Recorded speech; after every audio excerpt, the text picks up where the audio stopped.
This week in Women in Sports, in the state of hockey, a woman who believes everyone should get a chance to be on the ice. What she's doing that put her in the running for a National Hockey League award. And another high honor for the Lynx's Napheesa Collier, her newest title. Plus, a step forward for Aurora FC, how you can help players thanks to a new partnership. WCCO's Women in Sports, sponsored by Franson Bank and Trust. Thanks for joining us. I'm Marielle Mohs, and here at WCCO, we are celebrating the highlights of female athletes in this new digital segment called Women in Sports. We'll share news stories with you every week right here as we do our part to give these athletes the recognition they deserve. And first up, the U.S. Women's National Team back to their winning ways again. We love it. The Olympic gold medalists beat Jamaica 4-0 in an international friendly this week. But last weekend, they beat China 3-0 right here in Minnesota.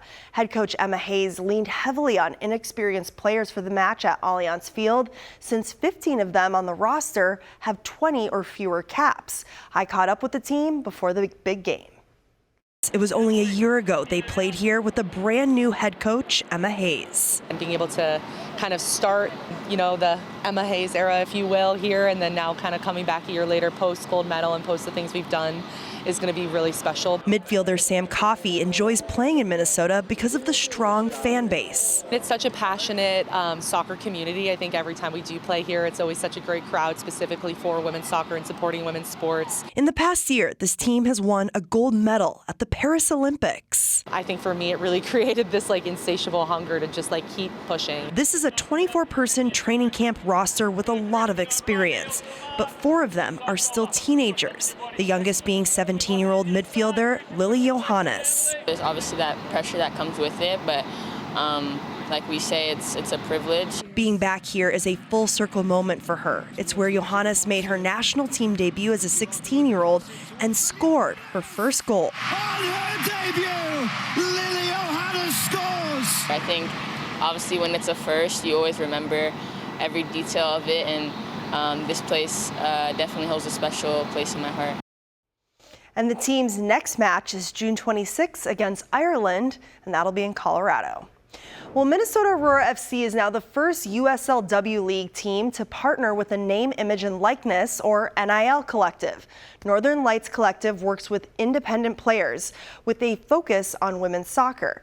They help athletes earn money through endorsements, sponsorship, merchandise licensing, public appearances, events, and other activities. Fans can become Northern Lights Collective members and gain access to exclusive content like special events and unique athlete merchandise. According to the team, a percentage of every authentic jersey sold will go directly back to the collective and ultimately to Aurora players. The Minnesota Lynx and New York Liberty are the talk of the WNBA once again. That's because both of them are unbeaten so far this season, and the Lynx might have an early favorite for MVP. Napheesa Collier was honored as Western Conference Player of the Month. She averaged nearly 27 points and 8 rebounds a game, and next the Lynx will play at Dallas on Sunday. But taking a look at their last game on Tuesday, the Lynx took on the Phoenix Mercury, beating them 88-65.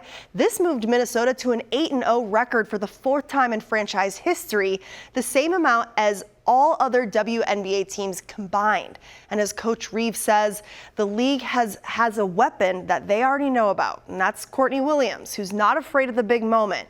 In fact, she seems to relish it, a confidence that's contagious.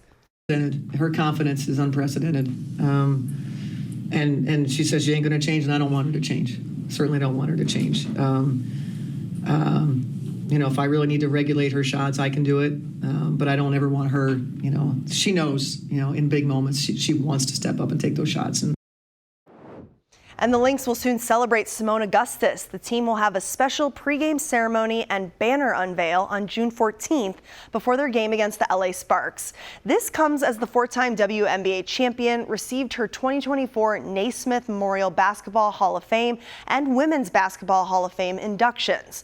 Minnesota retired Augustus's number 33 jersey in 2022, immortalizing her place in the Target Center rafters. The celebratory weekend will also feature a special mentoring mentoring night with Augustus and youth in the LGBTQ plus community in partnership with Twin Cities Pride.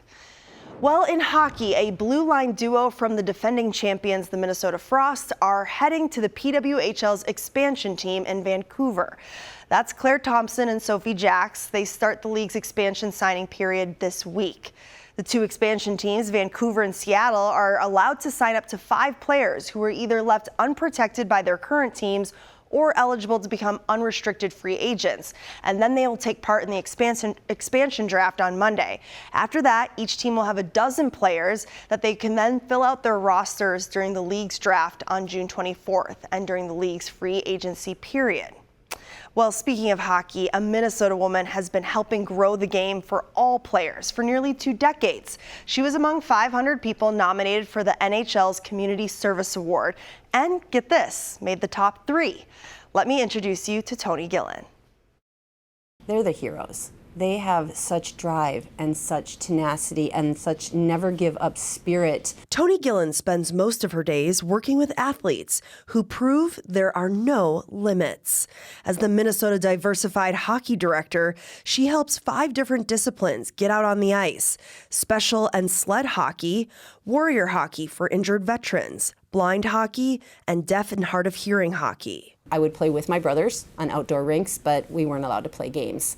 So I think that probably fueled a little bit of my everybody should play mentality. Toni's work over the years inspired her coworkers at the Wild organization to nominate her for the Willie O'Reed Community Hero Award. It's almost like a culmination of 18 years of my passion and 18 years of being able to help people and 18 years of seeing people's dreams come true. Willie O'Ree is known for being the first Black player in the NHL. The league started this award the same year he was inducted into the Hall of Fame to go to a person who, through the game of hockey, has positively impacted their community, culture, or society. She embodies this award wholeheartedly.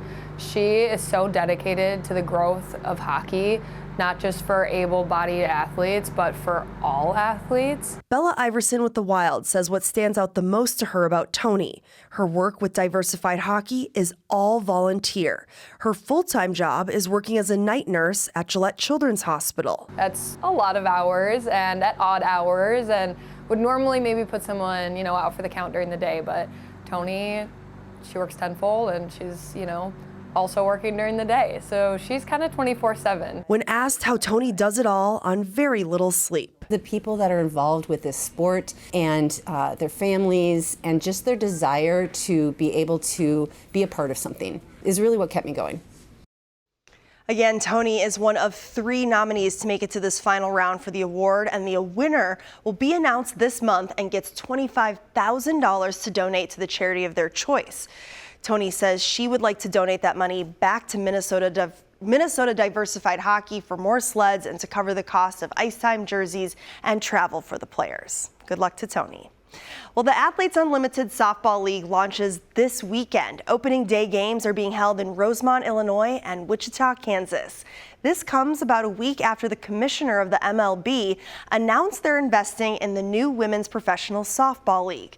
The partnership marks the league's first major investment in women's professional sports. MLB will broadcast select games on its network and streaming service and help with marketing and provide financial support for the league's operations. The league's 4 teams, the Bandits, Blaze, Talons, and Volts, will play a 24-game season through July 23rd, culminating in a championship series July 26th through 28 at the University of Alabama's Rhodes Stadium. The AUSL will become city-based next year.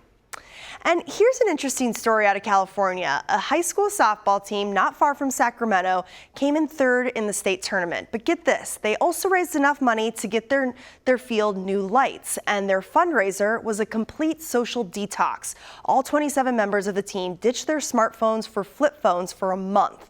That meant no apps and no social media. And I love this. After 30 days, brain mapping of one of the players showed increased blood flow to the brain and better test scores. Well, there you have it. We're all tossing out our smartphones, okay? Thanks for watching this week's Women in Sports. We'll be back with more great stories next week. I'm Marielle Mohs.